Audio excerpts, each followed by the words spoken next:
If you have been a gear bitch long enough who's trying to be unique, at one point you may have thought to yourself, damn, I wish I had a helmet cover in that camo that would fit to my uniform, cause that camo's fucking sick! But then you found nothing that suits your needs. In this case, no helmet cover in a sick camouflage pattern.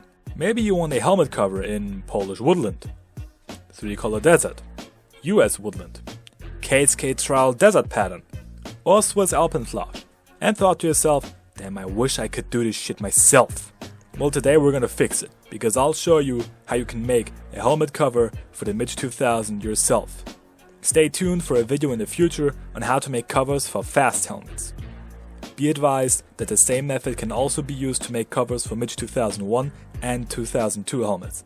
Later in the video, I'll go into detail how. For this project, you'll need the following: fabric, preferably uniform fabric. If you have a roll of fabric, awesome. If not, you can also get away with a very large t-shirt or uniform shirt that you can chop up. Then you'll need Velcro, at least if you're doing it my way and most other helmet covers way. You'll need a good and strong thread. Weak threads will cause your seams to pop if your pressure is applied. Get some good thread on special tactical trimming shops, for example tacticaltrim.de, Bodyball Poland, or kansklep.pl. They do ship internationally, and there may be some other shops I don't know of. Scissors for scissoring.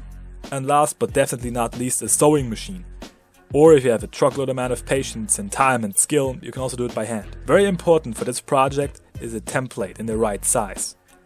Because of the three-dimensional round shape of the helmet, trying to come up with a template by scratch can be complicated. However, if you are a trained tailor, which I am not, you might be able to do it. You can get away with buying a cheap helmet cover in the right size. In my case, I use a helmet cover that I already made myself. However, since this is the first helmet cover I made, recognizable by the flaws and mistakes, since it was my first time, like misplacing the rim, not form-fitting the top, and leaving out the top stitch, it looks like shit.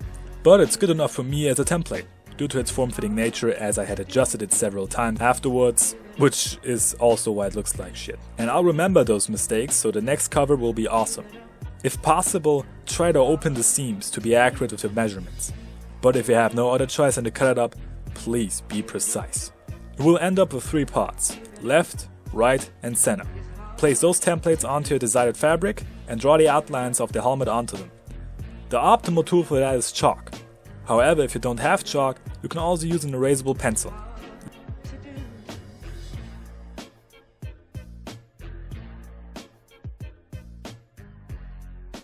Leave about less than half an inch or 1 to 2 centimeters space. That's the seam allowance.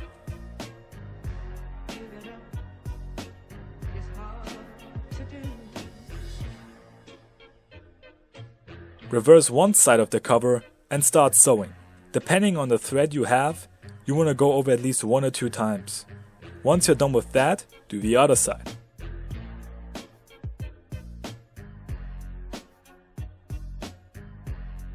To enhance the robustness of the seam, apply the top stitch. It consists out of folding the sides over each other minimally and sewing it shut. Doing that allows you to protect the inseam from the outside, adds more durability due to the added stitching, and makes it look more professional.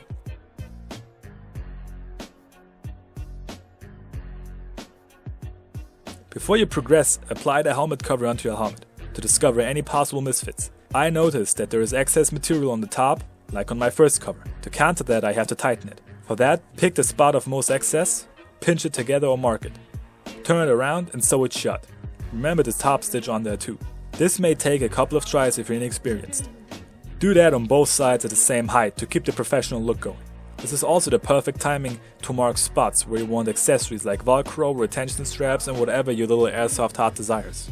And, like I said, for MICH2002 and 2001 helmets, just cut the side pieces accordingly to the ears and you're good to go. After you're done with this, you might have to add the rim, which means another long piece of fabric going around the rim, adding to the longevity of the cover that way damage like rips and tears don't extend farther up the shell. However, that's optional. Taking a long piece of fabric and sew it onto the rim. Then fold it over and apply the top stitch. After that, you can choose between a drawstring method, like some helmets do. However, I prefer Velcro tabs to fasten onto the Velcro disc on the inside. Therefore, I mark spots where I want the Velcro tabs to achieve the optimal form fit. Make sure to use Velcro with hook on one and loop on the other side. And also make sure that the Velcro is on the right side. Remember, soft Velcro touches the helmet, hard Velcro or the hook Velcro does not touch the helmet, but it looks on the outside so your pads still have a grip. After you got it done, this is what it should look like. Don't get discouraged if it doesn't look like how you expected it to be the first time. Because sewing is like firing guns or having sex. The more often you do it, the better you'll get. And the first time always turns out shit. But you'll discover and remember your mistakes, and the next time you will do it better. That's just a part of it, however results may vary.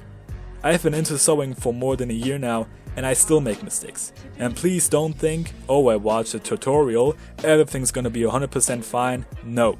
Under the best circumstances you will also make mistakes. However, I hope I was able to help you out, and maybe even encourage you to start making your own gear. If you have any more questions or you need help, you can contact me on my Instagram account, ikofield_Carl. I'll be happy to help you there. My name is Ikofield Tactical, and I'm out. Adios. Give it up.